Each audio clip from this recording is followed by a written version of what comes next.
Jujur gue tuh udah mulai bosen yang review laptop premium yang desainnya tuh ya gitu-gitu aja.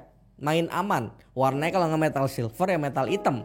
Udah, tapi yang satu ini akhirnya ada yang berani beda dan berhasil bikin gue oke, cakep juga ternyata. Kenalin, ini adalah Lenovo Yoga 7 2-in-1, 2-in-1 ya gitulah. Mari kita buka videonya.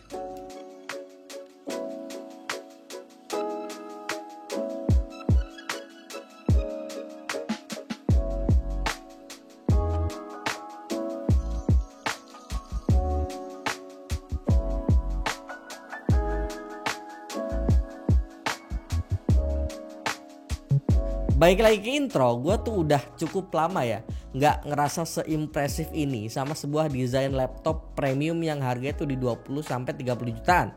Di depan gue sekarang ada Lenovo Yoga 7i 2-in-1 generasi terbaru dan gue suka banget sama tampilannya. Mewahnya tuh mewah yang beda dan agak nyentrik ya.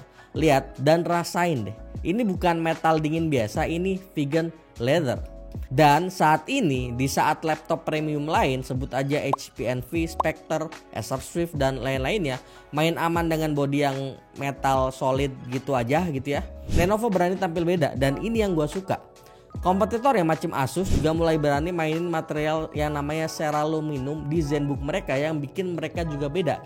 Dan gue suka sama laptop premium yang mau tampil beda macam dua laptop tadi, laptop ini dan ZenBook yang ini. Dan menurut gua ini penting untuk kelas laptop premium. Spek itu bisa jadi mirip-mirip ya laptop premium sama laptop mainstream. Performa walaupun beda dikit-dikit ya 11-12 lah ya. Makanya pembedanya harus kelihatan langsung. Dan material itu salah satunya. Dan ini yang bikin laptop premium ini yang ada di angka 21-23 jutaan ini kerasa beda dibanding laptop lain yang punya mungkin spek yang mirip dengan harga 15 jutaan aja. Kita perlu bahas soal kulit-kulitannya ini, si vegan leathernya ini, biar nggak salah kaprah ya. Jadi material yang dipakai ini namanya silicone based vegan leather. Ini bukan kulit sintetis murahan kayak di jok motor ataupun sofa yang setahun 2 tahun udah ngelupas. Ini levelnya udah beda jauh ya. Basisnya itu silikon yang diproses secara khusus biar teksturnya tuh bisa nyerupain kulit asli. Keunggulan itu banyak banget jelas ya. Pertama, jauh lebih ramah lingkungan dan pastinya bebas hewani. Kedua, ini praktis banget buat pemakaian sehari-hari. Kalau lu ngopi terus kecipratan dikit, nggak usah panik, tinggal lap langsung bersih. Karena dia tahan noda. Dan yang paling penting buat orang kayak gua, permukaannya ini anti sidik jari. Jadi laptop lu bakal kelihatan lebih pristine dan bersih terus.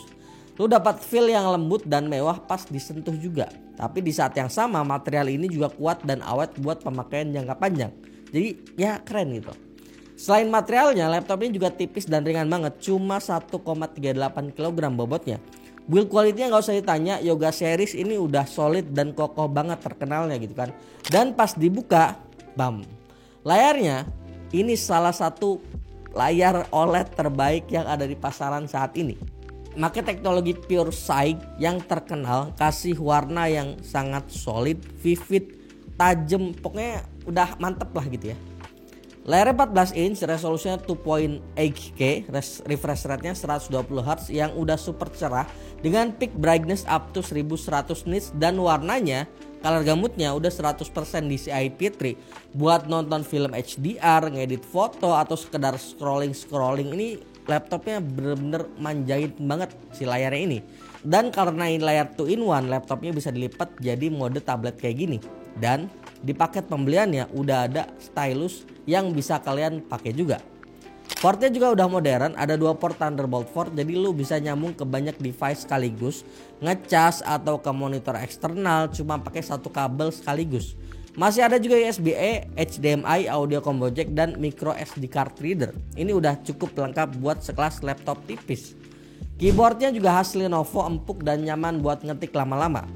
Oke, sekarang kita bedah ke prosesornya. Unit yang gua pegang ini yang pakai spek cukup tinggi ya. Prosesornya Intel Core Ultra 7 258V dengan RAM 32GB LPDDR5X yang super kenceng. Storage-nya 1TB SSD Gen 4 dan karena dia Core Ultra dia udah punya Intel AI Boost dan siap untuk Copilot Plus ataupun AI secara offline. Dan untuk harga laptop ini dibanderol dengan harga 23 jutaan ya. Ini varian 32 GB dan ada sebenarnya yang lebih murah yang 16 GB dengan harga sekitar 21,5 jutaan. Linknya gua taruh di deskripsi ya. Ada satu hal menarik yang perlu kita bahas lebih dalam, yakni soal RAM-nya. RAM-nya ini pakai teknologi yang namanya MOP alias Memory on Package. Apa itu MOP? Dengerin baik-baik ya. Ini bukan sekedar istilah marketing, itu teknologi pemasangan RAM di mana chip memorinya itu ditempel langsung di paket prosesor atau CPU-nya. Jadi RAM di laptop ini nggak lagi berupa kepingan terpisah kayak SODIMM di laptop biasa yang bisa dilepas pasang, tapi udah menyatu secara fisik sama si prosesor laptop ini. Tujuannya apa dibikin begini? Ada 3 tujuan ataupun keuntungan utama menurut gua. Pertama, bikin laptop ini makin ramping karena nggak butuh slot RAM terpisah yang makan tempat. Desainer bisa bikin sasis laptop jadi lebih tipis dan ringkas. Kedua, lebih kenceng. Ini yang paling penting, jarak fisik antara RAM dan CPU jadi dekat banget, nempel. Ibaratnya nggak ada jarak sosial di antara mereka. Dan hasilnya latency ataupun jeda transfer data jadi super rendah dan bandwidthnya bisa lebih tinggi. Data bisa ngalir bolak-balik tanpa hambatan dan ya lebih cepat intinya. Selanjutnya lebih hemat daya. Koneksi yang lebih pendek butuh daya lebih sedikit. Ini krusial banget buat ultrabook premium kayak Lenovo Yoga biar baterainya awet. Nah biar lebih gampang ngebayangin ya, kita pakai analogi anak kos ya. RAM biasa atau SODIMM itu kayak lu ngekos di gedung terpisah di samping rumah utama. Lu bebas mau pindah kamar atau upgrade fasilitas tapi butuh ruang lebih dan butuh jalan dikit buat ke rumah utama. Nah MOP ini kamar kos lu itu dibangun nempel di rumah induk ataupun prosesor. Dekat banget, hemat ruang, aksesnya juga instan, tapi minusnya lu nggak bisa pindah atau renovasi kamar itu. Jadi udah paten gitu. Artinya RAM laptop ini nggak bisa di-upgrade. Makanya kalau lu emang butuh multitasking berat atau mau laptop ini aman buat beberapa tahun ke depan, langsung sikat yang varian 32 GB. Terus gimana performanya kalau kita adu sama yang lain di harga yang mirip? Lihat kan, lawan Snapdragon X Elite si Intel Core Ultra 7 ini menang telak baik di multicore maupun single core. Kenapa? Gampangnya aplikasi kayak Cinebench A23 ini makanannya arsitektur X86 punya Intel. Intel ini ibarat koki senior yang udah puluhan tahun masak resep ini. Jadi dia tahu persis cara paling efisien buat hasilin masakan paling enak. Snapdragon itu koki baru yang jago, tapi masih butuh adaptasi sama resep lama. Tapi kenapa dia kalah jauh sama saudaranya sendiri yang pakai AMD Ryzen AI 7? Nah ini soal pilihan strategi ya. AMD Ryzen itu kayak mobil balap F1. Semua tenaganya difokusin buat lari sekenceng-kencengnya di sirkuit ataupun di benchmark ya kalau kita ngomongin komputer. Sedangkan Intel Core Ultra 7 258 V-Series ini lebih kayak mobil sport Tesla, kenceng tapi fokus utamanya adalah efisiensi daya dan kecerdasan buatan untuk pemakaian sehari-hari. Jadi dia nggak sekedar ngejar raw performance. Dan ngomongin efisiensi, laptop ini gokil banget, jago banget soal efisiensi. Gua geber pakai Cinebench A23, kipasnya itu kalem banget, nggak meraung-raung kayak laptop tipis lain, suaranya pun down to earth banget gitu. Prosesornya mentok di suhu 85an derajat Celcius pas disiksa Cinebench A23.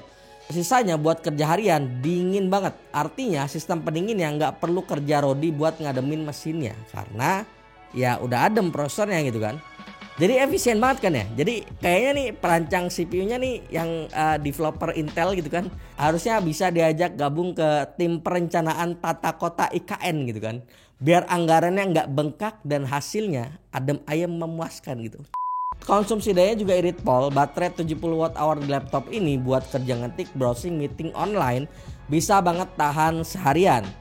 Nah yang bikin laptop ini future proof adalah NPU-nya. Ini otaknya AI. Dengan NPU ini dia udah siap jalanin Copilot Plus dan fitur-fitur AI offline lainnya. Dari Windows lu bisa ngedit-ngedit gambar, generate text ke image, atau pakai fitur AI lain tanpa harus nyambung internet, ini udah bisa. Jadi apa kelebihan utama dia dibanding HP Omnibook, Acer Swift maupun MSI Prestige alias kompetitornya? 1. Desainnya pakai vegan leather. Ini bikin dia stand out banget.